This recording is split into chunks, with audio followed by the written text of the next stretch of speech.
J'ai pris la faute de mon frère et j'ai purgé 3 ans de prison à sa place. En prison, j'ai sauvé par hasard le fils d'un oligarque. L'oligarque m'a donné 100 millions en guise de remerciement. À ma libération, la première chose que j'ai faite a été d'appeler mon père, pour lui annoncer cette bonne nouvelle. Mais mon père, en entendant ma voix, a immédiatement raccroché.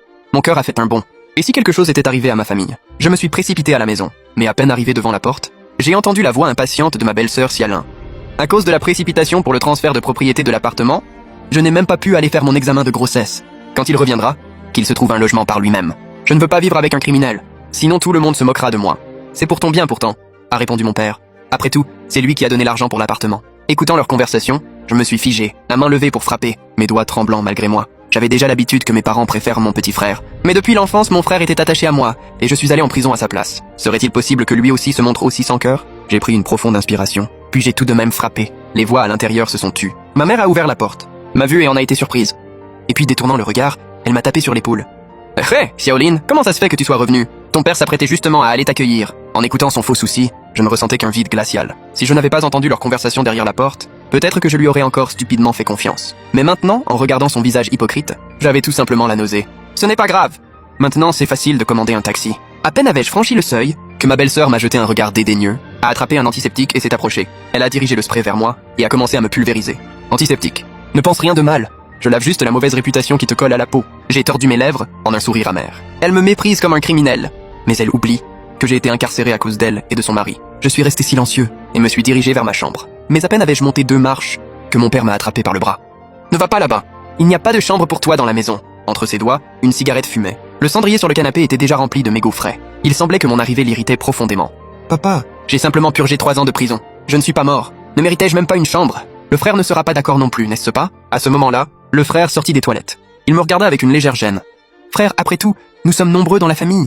Et il n'y a que quelques chambres. Alors comment fait-on pour que tout le monde tienne? En voyant son air perplexe, mon cœur s'est complètement refroidi. Je ricanai méchamment. Avant, on tenait pourtant. J'ai purgé 3 ans. Et soudain, je ne tiens plus. Qui êtes-vous pour me chasser? N'oubliez pas, cet appartement, je l'ai acheté avec mon argent. En entendant mes paroles, mon père me gifla à toute volée. Me pointa du doigt. Et alors, tu l'as acheté? Tu crois que tu es un grand? Tu es venu à la maison ou tu viens extorquer de l'argent? Est-ce que je te réclame l'appartement? C'est vous qui ne me donnez même pas une chambre. Je fronçai férocement mes moustaches et fis des yeux ronds. Il m'a rendu une décision officielle. Je te le dis, dans la maison, il n'y a pas de chambre pour toi. Si tu veux vivre quelque part, loue toi-même. Nous ne te devons rien. Je suis resté figé sur place, tremblant de rage. Dans ma poitrine bouillonnaient des sentiments confus. Ne rien devoir, bien dit. Qui alors pleurait et me suppliait d'y aller à sa place? Qui m'appelait le grand bienfaiteur de la famille? Je demande seulement ma propre chambre. Est-ce trop? Je me souviens comment mes parents, en pleurant, m'ont supplié. Ton frère est entré dans une université prestigieuse. Il a un avenir brillant. On ne peut pas ruiner sa carrière à cause d'un accident. Ils ont promis que quand je sortirais, toute la famille me remercierait. Je n'avais pas besoin de gratitude. J'ai simplement eu pitié de mes parents. Et j'ai aimé mon frère. C'est pourquoi je suis allé en prison à sa place. Pour sauver mon frère, j'ai perdu mon travail. J'ai vendu la voiture. J'ai sorti toutes mes économies. Mais comment aurais-je pu imaginer que ce ne serait pas la chaleur familiale qui m'attendait, mais une trahison totale et un coup de poignard dans le dos? Maintenant, je ne demande qu'une seule pièce chez moi, et toute la famille me met à la porte. Les larmes ont coulé de mes yeux, mais j'ai serré les dents, m'efforçant de n'en rien laisser paraître. Frère, pendant ces 3 ans où tu étais en prison, pour nous aussi ce n'a pas été facile. Et maintenant tu veux vivre avec nous? Tu veux qu'on se moque de nous à quel point? Pourquoi ne peux-tu pas penser à nous? J'ai brusquement repoussé sa main, j'ai pointé le doigt vers elle. Mon regard était glacial. Sheng Tang, n'oublie pas, c'est toi qui aurais dû être en prison. Et c'est toi qui as apporté la honte à la famille. Tu profites de mes sacrifices, tu t'installes dans mon appartement, et tu oses encore me reprocher de ne pas penser à vous? En entendant cela, mon frère s'est assombri. Je t'ai déjà remercié. Qu'est-ce que tu veux de plus? Tu es mon frère aîné. C'est ton devoir. Son indifférence m'a profondément blessé. Mes parents ont aussi pris la défense de mon frère. Le frère aîné doit prendre soin du cadet. Et toi, tu veux te faire un mérite de chaque broutille. Que tu es mesquin! Xiaolin, tu es déjà adulte. Te loger par tes propres moyens, c'est normal. Chacun d'eux, avec des mots aussi tranchants que des couteaux, me tailladaient le cœur. J'ai fermé les yeux, la tête levée, retenant à grand-peine mes larmes. J'ai esquissé un sourire amer. Pas étonnant que depuis 3 ans, vous ne soyez jamais venu me voir. Vous aviez tout simplement honte de moi. Bien, à partir d'aujourd'hui, je ne suis plus de votre famille. Vous ne le regretterez pas plus tard. Ayant dit cela, je suis sorti de la maison en courant, sans me retourner. Je suis parti en silence de cette maison sans cœur. J'ai longtemps erré dans la rue. Et finalement, il a réservé un hôtel. J'ai engagé un avocat, en payant une somme conséquente. L'appartement, acheté avec mon argent, mais enregistré au nom de mes parents. Puis-je le récupérer? L'avocat a dit, si je peux prouver que je suis l'acheteur effectif, par exemple, en fournissant les documents de paiement, les quittances des charges, alors je pourrais obtenir l'appartement par décision de justice. J'ai toujours eu l'habitude de conserver les documents, donc j'avais tout cela. Pour récupérer l'appartement, j'ai engagé cet avocat pour qu'il mène l'affaire. Cela réglé, je me suis couché, j'ai regardé le solde de mon compte avec 9 zéros, et j'ai réfléchi. Je ferai regretter à toute la famille le choix d'aujourd'hui. Le lendemain, je me suis rendu au service des ventes de villas.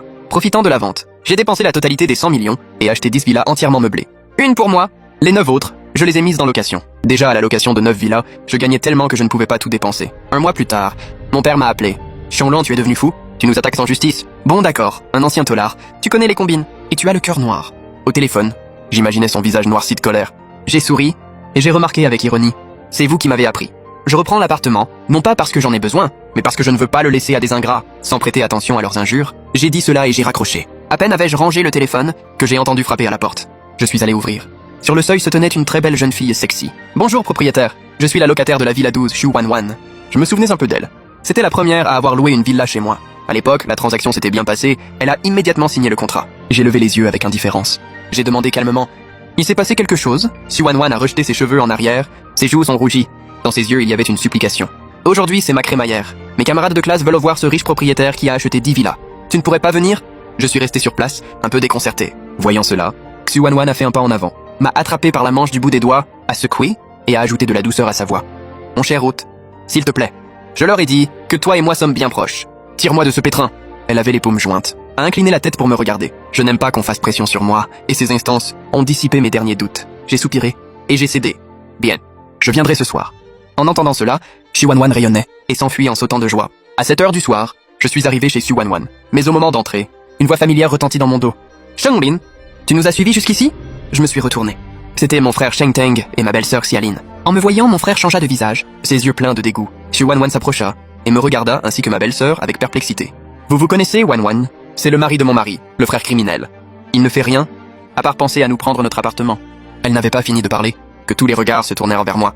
Avec mépris, curiosité et moquerie. Le poids lourd de ses regards s'abattit sur moi. En l'écoutant déformer la vérité, j'ai serré les poings. Tout se glaçait à l'intérieur. J'ai regardé ma belle-sœur d'un œil froid. Comme on regarde un clown bon marché. Premièrement, je n'ai aucun intérêt à vous surveiller. Deuxièmement, je suis devenu un criminel.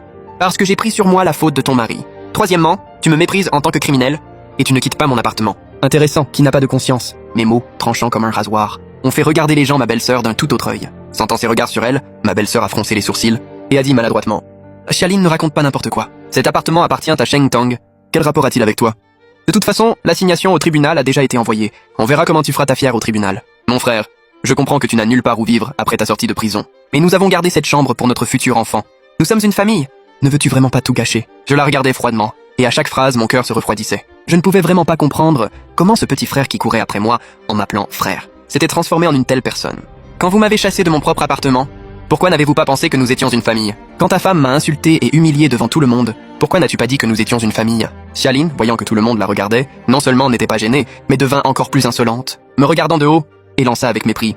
Shenglin, ces villas ont été achetées par un riche propriétaire. Tu comptes vraiment faire du scandale ici? La voix de la belle-sœur était forte. Ton arrogant, comme si elle était la maîtresse de cette villa, et moi, un rat égaré par hasard. Les personnes présentes se mirent à bruire en chœur, m'accablant de moqueries méprisantes. Alors Xu Wan Wan se planta devant moi, fronçant les sourcils. Xiaolin, avez-vous peut-être un malentendu? Quel malentendu encore? Shenglin, je te conseille de déguerpir d'ici. Le riche propriétaire va arriver tout à l'heure. Si tu le mets en colère, tu ne sauras même pas comment tu mourras. Sur les instructions de la belle-fille, tous déversaient impitoyablement leur haine sur moi. À cet instant, j'ai enfin vu leur visage hideux. Xu Wan Wan, qui jusque-là ne comprenait rien, en écoutant la belle-fille, pâlissait de plus en plus. Elle n'y tint plus, se plaça devant moi, toute tremblante de colère. Xiaolin, tais-toi! Monsieur Shenglin est mon invité. Tu l'insultes. Vous n'êtes pas les bienvenus, ici. Partez tout de suite. La belle-sœur a repoussé Xu Wan Wan et s'est approchée de nous, le nez en l'air, avec mépris. Je me suis dépêché de soutenir Xu Wan Wan, le cœur amer. Les personnes les plus proches de moi m'humilient et une fille étrangère a pris ma défense. De quel droit nous chasses-tu? Tu n'es pas cette riche maîtresse de maison. C'est lui qui doit déguerpir. Oui, Wan Wan, ne te laisse pas berner. Nous agissons avec de bonnes intentions, pour empêcher que quelqu'un ne s'installe chez toi. Xu Wan Wan regardait son frère et sa belle-sœur avec colère, la poitrine soulevée par la rage. C'est vous qui devez partir. Shenglin est précisément le riche propriétaire qui a acheté 10 villas. Quoi?